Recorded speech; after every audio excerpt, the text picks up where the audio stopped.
வாழ்க வளமுடன். Voice of காஞ்சி நேயர் அனைவருக்கும் இனிய மாலை வணக்கம். இன்னைக்கு ஸ்ரீ பெரியவா அனுபவத்தில் வெள்ளிக்கிழமை ரெட்டவடம் செயின். ஒரு மழை சீசன், இந்த மாதிரி குளிர் பனி சீசன், மழை சீசனில் ஸ்ரீ பெரியவா மடத்தில் விசிராந்தியாக எல்லாருக்கும் அனுகிரகம் பண்ணிட்டு பெரியவா எழுந்து உள்ளர போகிறதுக்காக காத்துன்னு இருக்கிற சமயத்தில் மீனாட்சி பாட்டியும் அவரோட பேத்தியுமா ஸ்ரீ பெரியவா தரிசனத்துக்கு அப்போ வந்திருக்கா. ஸ்ரீ பெரியவா இப்போ இந்த சமயத்தில் இவ எப்படி வந்திருக்கா அப்படின்னு யோசிச்சுட்டே, அடேடே மீனாட்சி பாட்டியா, என்ன இத்தனை தாமசமாக தானே வருவ? 10 மணி 11 மணிக்கு சந்திரமௌலீஸ்வரர் பூஜைக்கு பூ கொண்டு வருவ, இன்னைக்கு அறக்க பறக்க கார்த்தாலேயே வந்திருக்கே, என்ன விசேஷம் அப்படின்னு ஸ்ரீ பெரியவா கேட்குறா. பெரியவா, வாஸ்தவம் தான், இத்தனை நாள் வரைக்கும் உங்களை தினம் தவறாம தரிசிக்க வந்திருக்கேன். என்னை பற்றி நான் எதுவுமே உங்ககிட்ட சொல்லிட்டதில்லை, எதையுமே கேட்டதில்லை. இப்போ நான் உங்ககிட்ட சொல்லிக்கிறதுக்காக வந்திருக்கேன்.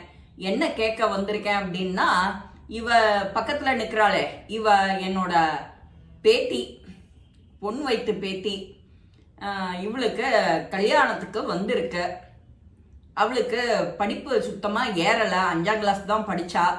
அப்புறம் கூடவே என்னோட உட்காந்துட்டா, ஆற்று வேலை வீட்டு வேலையை பார்த்துண்டு ஏதோ நன்னா சமைப்பா, கை வேலை பாப்பா.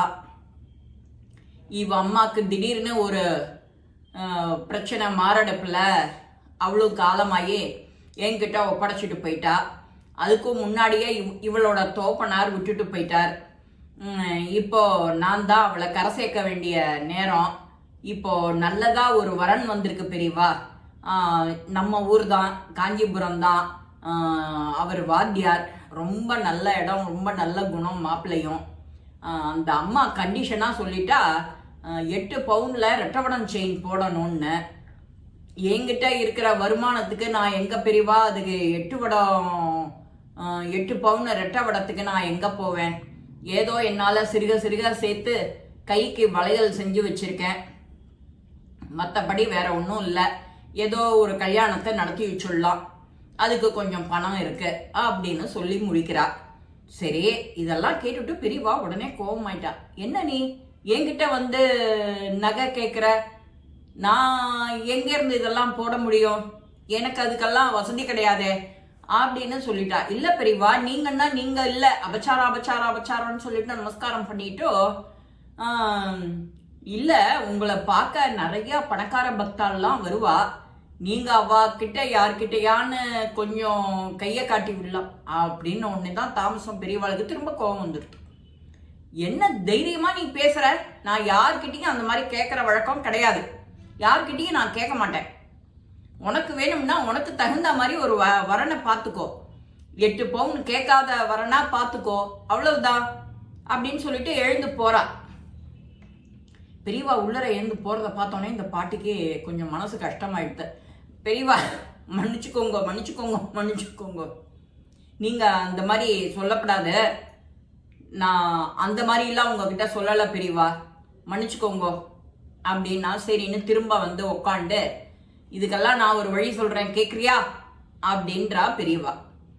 நம்ம ஊர் காமாட்சி அம்மனை போய் பாரு, அவகிட்ட போய் என்கிட்ட சொன்னதா அப்படியே அவகிட்ட சொல்லு.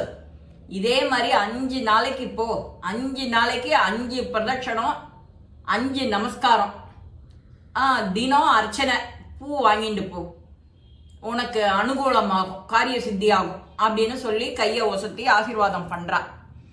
பெரியவா, இதை நான் எப்போத்துலேருந்து ஆரம்பிக்கட்டும்?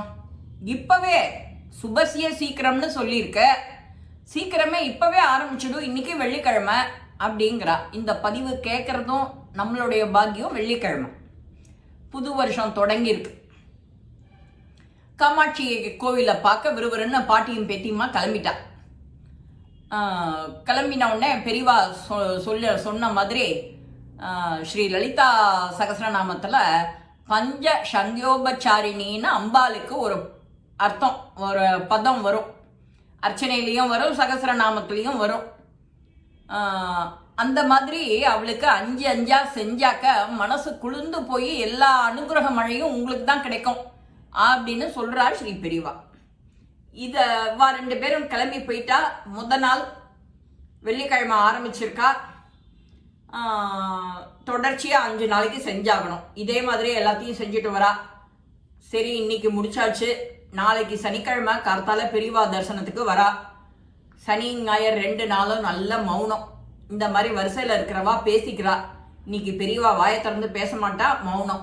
அப்படின்னு உடனே பாட்டிக்கு ஞாபகப்படுத்தலான்னு நினைச்சேனே பெரியவாளுக்கு, இப்படி மௌனமாக இருக்காளே அப்படின்னு அந்த பாட்டி வருத்தப்படுறா.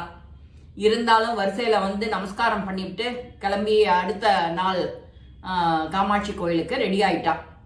இதே மாதிரி 5 நமஸ்காரம், 5 பிரதட்சணம், 5 நமஸ்காரம், 5 பிரதட்சணம் 5 நாளைக்கு 2வது நாள் பண்ணிட்டு இருக்கா. அர்ச்சனையும் உண்டு. அதை முடிச்சுட்டு வரா. திரும்ப மறுநாளைக்கு ஞாயிற்றுக்கிழமை போறா, திங்கக்கிழமை போறா, செவ்வாய்க்கிழமை போறா.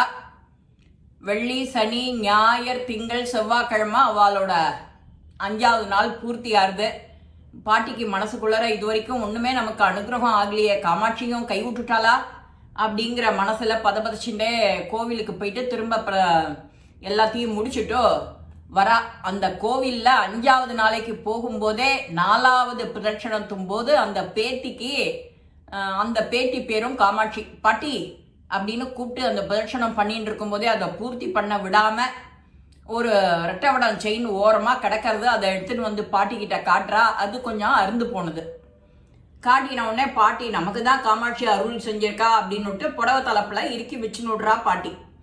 அதோட இல்லை, அது வெயிட் கெயிட்லாம் பார்த்து இதுவும் 8 பவுண்ட் இருக்கும்டி அப்படின்னு சொல்லிட்டு பத்தரை போய் வேற பார்த்து அதை எடை போட்டு எல்லாத்தையும் ரெடி பண்ணினுட்டா பாட்டி. நமக்கு தான் அனுகிரகம் காமாட்சி பண்ணிட்டா, பெரியவா புண்ணியத்துல நம்ம பேத்தி கல்யாணம் நன்னா நடந்துடணும். இந்த மாதிரி நினைச்சுட்டே இருக்கும்போதே அடுத்தது அங்க வந்து அம்புஜம் அம்மா வந்திருக்கா பெரியவா தரிசனத்துக்கு. அவ நிறைய 2 தாறு வாழைத்தாறு, பழம், இன்னும் என்னெல்லாம் அவ எப்போதும் கொண்டு வருவாளோ அது எல்லாத்தையும் மூங்கில் தட்டில் வச்சு பெரியவாளுக்கு நமஸ்காரம் பண்ணிட்டு, பெரியவா போன முறை வந்தப்போ நான் ஒரு இது சொல்லிட்டு வந்தேன், என் பொண்ணு புக்காத்துல 3 வருஷமா அவ அழைச்சிட்டு போகலன்னு உங்ககிட்ட சொன்னேன். நீங்க அம்பாளுக்கு வந்து 5 பண்ணுன்னு சொன்னேன். பண்ணிட்டு போய் 15 நாள் ஆச்சு, வந்துட்டா. அவ வந்து மாப்பிள்ளையே வந்து அழைச்சிட்டு போயிட்டார் அப்படின்னு சொல்லி கண் கலங்கி நமஸ்காரம் பண்ணிட்டு எல்லாத்தையும் சமர்ப்பிக்கிறா. அதுல பெரிய வாழைத்தார், இதை நீ ஏன் இங்க வைக்கிற, காமாட்சி தானே உனக்கு சித்தி பண்ணி கொடுத்தா, காமாட்சி கிட்டேயே போ அப்படின்னு. காமாட்சிக்கு கொடுத்துடும் இந்த வாழைத்தார, அங்க வரவா எல்லாருக்கும் பிரசாதம் கொடுன்னு. இருக்கு பெரியவா, இது நம்மாத்து வாழை படுகையில விளைஞ்சது, அதுதான் உங்களுக்கு கொண்டு வந்திருக்கேன் அப்படின்னு சொல்லிட்டு காமாட்சிக்கு இன்னொன்னு வச்சிருக்கேன்னு சொல்லிட்டு நான் போய் காமாட்சியை பார்த்துட்டு வரேன்ட்டு பெரியவா கிட்ட விட வாங்கிட்டு போறா. விட வாங்கிட்டு போனவ தான் அங்க வந்து கோவில்ல போயிட்டு இந்த ரெட்டவடம் செயினை சமர்ப்பிக்கிறதுக்காக அவ ரெடியா வந்திருக்கா. அந்த அம்புஜம் அம்மா அவளோட செயின் வந்து அருந்து விழுந்துடுத்து எங்கேயோ. அந்த பதபதப்பிலேயே ஓடி வரா திரும்ப பெரியவா கிட்ட. பெரியவா கிட்ட சொன்னா எதுவும் சித்தி ஆயிடும் அப்படின்னு. பெரியவா கிட்ட வந்து சொன்ன உடனே இந்த பாட்டியும் பேத்தியும் வந்துட்டா இல்லையா ஏற்கனவே. பாட்டிய பாக்குறா, என்ன உன்னோட மனோரதம் பூர்த்தியாச்சா, உன்னோட பிரார்த்தனை பூர்த்தியாச்சா? பெரியவாளுக்கு எல்லாம் தெரியாதா என்ன, பரபிரம்மம் இல்லையா, முக்காலும் உணர்ந்தவர் இல்லையா, அவருக்கு தெரியாது இந்த பாட்டி செஞ்ச வேலையெல்லாம். அந்த ரெட்டவடன் செயினை உன் தலைப்புல முடிஞ்சு வச்சதை முதற்கொண்டு சொல்லிட்டா சரி பெரியவா. அதோட நிக்கல, பத்தர்கிட்டையும் போயிட்டு வந்துட்ட, அதோட வெயிட் கீட் எல்லாத்தையும் போட்டுன்னு வந்துட்ட, காமாட்சி அருள் பண்ணிட்டான்னு சொல்லிட்டு நிம்மதியா வந்துட்ட, ரைட்டா அப்படிங்கிறா. பாட்டி மீனாட்சி பாட்டி எடுத்து செயினை பெரியவா கிட்ட வைக்கிறா. இதுவா பாரு அப்படின்னு அந்த அம்புஜத்தை கேட்ட உடனே ஆமா ஆமா இதுதான் பெரியவா.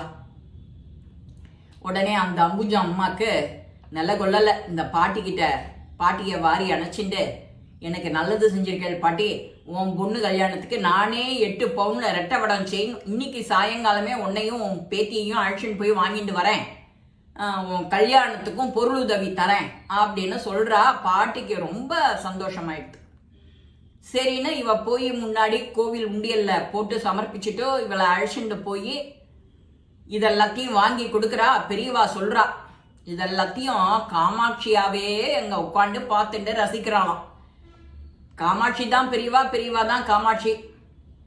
இந்த லீலையெல்லாம் பார்த்து ரசிச்சுட்டே பாட்டியும் பேத்தியும் சந்தோஷம் அடைஞ்சிட்டாலாம். நீங்க சொன்னபடி அந்த 5வது சுத்து இன்னைக்கு முடிக்கல, அதனால இப்ப சாயங்காலம் போய் காமாட்சிக்கு 5 பிரதட்சணம் பண்ணி 5 நமஸ்காரம் பண்ணி அர்ச்சனையை பண்ணிட்டு வாங்கோ, எல்லாம் அனுகூலம் சித்தியாகும்னு சொல்லிட்டு ஆசீர்வாதம் பண்ணி பூ பிரசாதம் கல்கண்டு எல்லாம் கொடுக்குறாளாம்.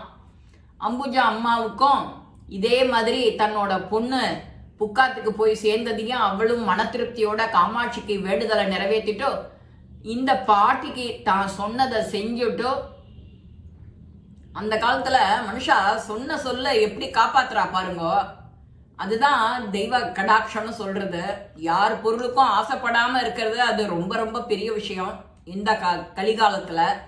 இதே மாதிரி நாமளும் நடந்தா நமக்கு ரெட்டை வடம் என்ன, ரெட்டை வடத்திலேயே 4 வடமா 8 பவுன்ல நமக்கு கிடைக்கும். நாம பண்ண வேண்டியது உண்மையான நேர்மையான பக்தி.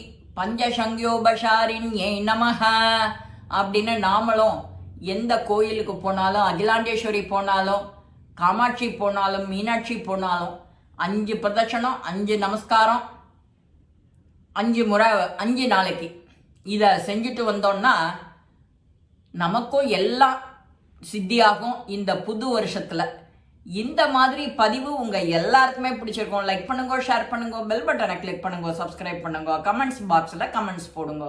ஸ்ரீ மகாபிரிவா திருவடிகளே சரணம். நல்லதே நடக்கும். ஆனந்தமாய் இருப்போம் நண்பர்களே. வாழ்க வளமுடன்.